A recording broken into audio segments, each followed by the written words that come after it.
Pemirsa, hari kedua pemberlakuan ganjil genap di Kota Bogor, gerbang keluar tol Bogor menuju Simpang Baranang Siang terpantau ramai lancar. Namun sejumlah kendaraan berplat nomor genap diminta putar balik ke arah Jakarta. Petugas gabungan melakukan penyekatan di gerbang tol Bogor. Bagi pengendara berplat nomor genap diminta untuk putar balik ke arah Jakarta. Dinas Perhubungan Kota Bogor memastikan bahwa pemberlakuan ganjil genap ini mampu menurunkan mobilitas warga di Kota Bogor. Namun ini tidak mempengaruhi kegiatan sektor produktif di Kota Bogor. Setidaknya pada hari Sabtu kemarin sekitar 3.500 hingga 5.000 kendaraan diputar balik ke arah Jakarta. Ganjil genap ini ditujukan tidak untuk menghambat produktivitas, ditujukan fokus untuk prokes, terutama orang-orang yang tidak jelas tujuannya. Tetapi bagi yang berkegiatan, bekerja, melayani publik, ya, perekonomian, ya, ini masih bisa. Ya. Tetapi apabila tidak ada kejelasan, inilah yang kita minta putar balik. Itu poin pertama. Rencananya pemberlakuan ganjil genap masih terus berlangsung hingga 2 pekan ke depan dan petugas disebar di sejumlah titik akses masuk menuju Kota Bogor. Dari Bogor, Jawa Barat, Kevin Pakan, Enggar Bagus, Wildan Aulia, iNews melaporkan.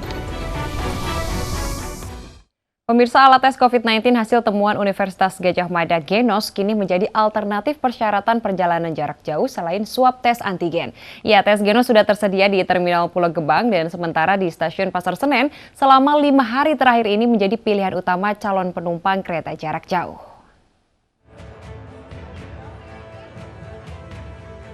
Alat tes COVID-19 Genos mulai diperkenalkan dan diuji coba untuk pengguna transportasi bus antar kota antar provinsi.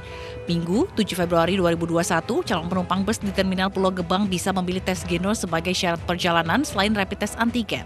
Hanya tersedia 2 alat tes Genos C19 di Stasiun Pulau Gebang di masa uji coba ini. Uji coba akan dilakukan secara acak kepada calon penumpang yang berada di terminal kelas A. Selama masa uji coba, tes Genos akan diberikan secara gratis. Direktorat Jenderal Perhubungan Darat Budi Setiadi mengatakan uji coba tes Genos C19 di Pulau Gebang sesuai dengan arahan Satgas COVID-19. Kami baru saja memulai pelaksanaan penggunaan alat Genos ini di Pulau Gebang. Dan nanti secara bertahap, karena tergantung dengan pengadaan alatnya, kami sudah memesan kepada UGM. Kalau alatnya secara bertahap sudah datang, akan langsung kami terapkan di beberapa terminal penumpang tipe A di seluruh Indonesia. Selain itu juga adalah di penyeberangan, jadi Merak, Bakauheni, Ketapang, Gilimanuk juga akan kami lakukan demikian.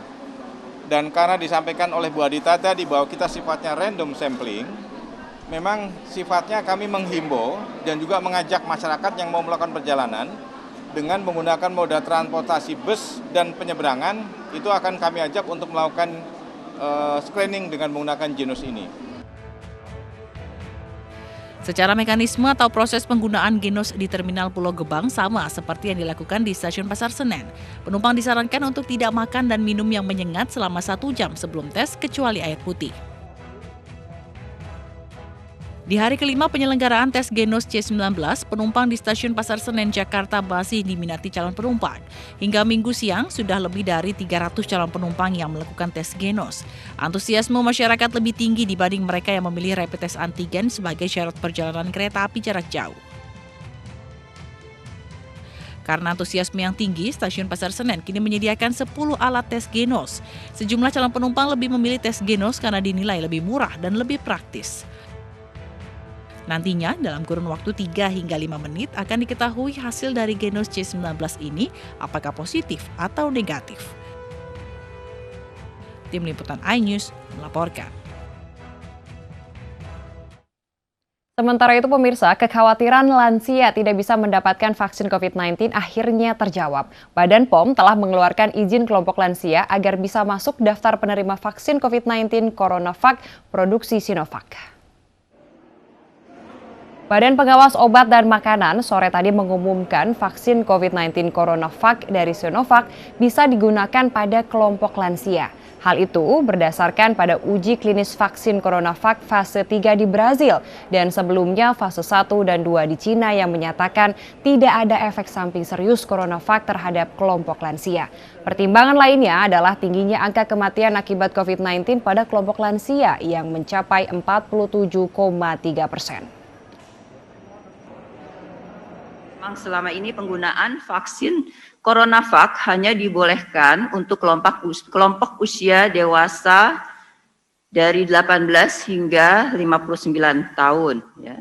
Namun kita juga mengingat bahwa angka kematian akibat COVID-19 ini menunjukkan data statistik bahwa kelompok usia lanjut atau lansia menduduki porsi yang cukup tinggi, ya, relatif lebih tinggi, yaitu sekitar 47,3% ya berdasarkan data terakhir yang kami dapatkan di KPCPN.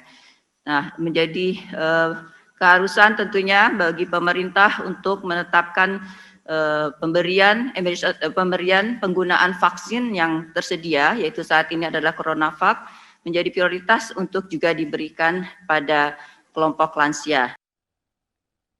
Menteri Kesehatan Budi Gunadi Sadikin menyambut baik BPOM mengeluarkan izin vaksin untuk orang dengan usia di atas 60 tahun berdasarkan uji klinis ketiga di negara-negara di luar Indonesia. Vaksinasi perdana bagi tenaga kesehatan berusia di atas 60 tahun ini akan dilaksanakan Senin 8 Februari 2021 pukul 9 waktu Indonesia Barat. Vaksinasi untuk orang-orang dengan usia di atas 60 tahun bisa kita mulai. Dengan prioritas pertama adalah tenaga kesehatan dengan usia di atas 60 tahun. Jadi mereka adalah orang-orang yang terekspos terhadap vaksinnya banyak, sering, dan juga mereka orang-orang yang beresiko fatalnya tinggi. Ya. Kita akan mulai insya Allah besok jam 9 pagi. Penyuntikan bagi orang-orang berusia di atas 60 tahun diutamakan dimulai dengan tenaga kesehatan yang di atas 60 tahun. Ini ibu sedang susah merintih dan berdoa. Pemirsa, pandemi COVID-19 tak menghalangi pertumbuhan ekonomi dalam negeri. Pemerintah optimis proses pemulihan ekonomi akan terjadi di tahun 2021. Meski sempat terkontraksi di tahun 2020 hingga minus 2,7% akibat wabah corona, Menko Perekonomian Erlangga Hartarto yakin pada kuartal pertama 2021 ekonomi akan tumbuh positif di angka 1,6 hingga 2,1%.